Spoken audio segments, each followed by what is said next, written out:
what I would love to happen is you can heal your body with good food, right? So we really look into the ingredients. And so I want everybody to start reading the ingredients of the products that they're buying. Okay. So in the States, I have an entire list of clean swap items, right? So for your brownies and your pizza and all of these things, eat them as long as it's clean, because it's not going to send an inflammatory response to your body, right? So I'm living with a couple friends here in Thailand. They have the Hidden Valley Ranch. You know Hidden Valley Ranch. Yep. In their fridge. Number one ingredient is canola oil, followed by water, sugar, MSG. I mean, the list is just disgusting, right? And this is what we're eating all the time. You're not just having a tablespoon of it.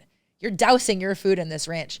And so I know that you talked about it on other podcasts and stuff, but seed oils. Mm-hmm. If you could take away one thing, it would be your oils, your bad oils. So canola, vegetable oil, sunflower oil, rapeseed oil, trash them.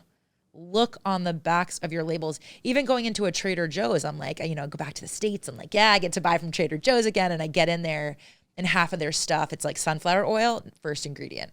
I won't touch it. Why is that these seed oils are not great for you compared to like your olive oils, your coconut oils? It's the way that they're processed. It's the way that they're refined. And what happens is it just causes that inflammatory response right away. But it's really cheap to manufacture and make, right? So the only oils that I want my clients consuming is going to be your olive oil, coconut oil, avocado oil, grass-fed butter, some ghee, and most people will cook with these oils, but they sneak it into your chips and your hummus and, even like your roasted chicken meat. I mean, it's crazy how many products it's actually inside of. Yeah, absolutely. And that's why I try to avoid as much processed food as possible. Have you explained to your clients and even your audience that's following you, like, what is your diet typically through Monday to Friday? And everybody, I'm assuming you all have your cheat day once a week. Yeah, good question. I mean, look, I eat a really balanced meal, but I stick to what we talked about. So I stick to the fasting.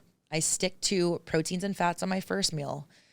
And then I love telling people about the order in which you should eat your foods, right? So say you have a plate of, actually, it was really funny.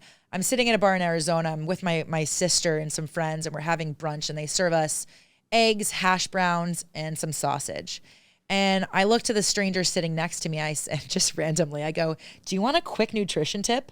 And the guy goes, sure. And I looked at him, I said, what would you eat first on this plate? And he said, well, I dip the home fries in the ketchup.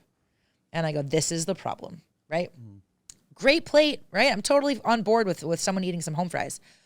But again, we need to be eating the vegetable first, because what happens, vegetable gets digested, stomach into your intestines.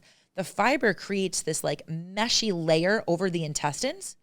So then you eat your proteins and your carbs, your proteins and your fats. Then as soon as you eat your carbs, the carbs are now protected from the fiber from getting straight into the bloodstream, right? And that's the reason. So eat the home fries first, and like sugar levels go up and then they'll come down a couple hours later. Eat the same plate in the different order, and then your levels are going to be like this. So, I mean, I don't really restrict myself of a lot of foods. I definitely follow like the 80-20 rule. 80% of the time I'm eating clean, and then 20% of the time I'm eating ice cream and cake and all the stuff that I love.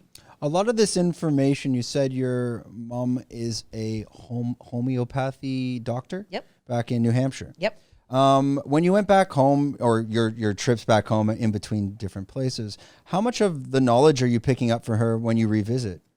So much. So she has been, she's been such a role model in my life, and I've learned so much from her, and I'm grateful for everything that she's taught me, because I feel like I'm following in her footsteps.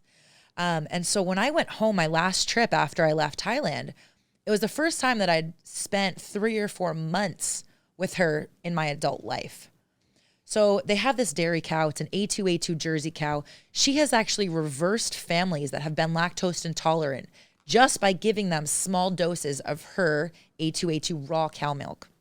So she has all these customers coming in, picking up their fresh milk and leaving. And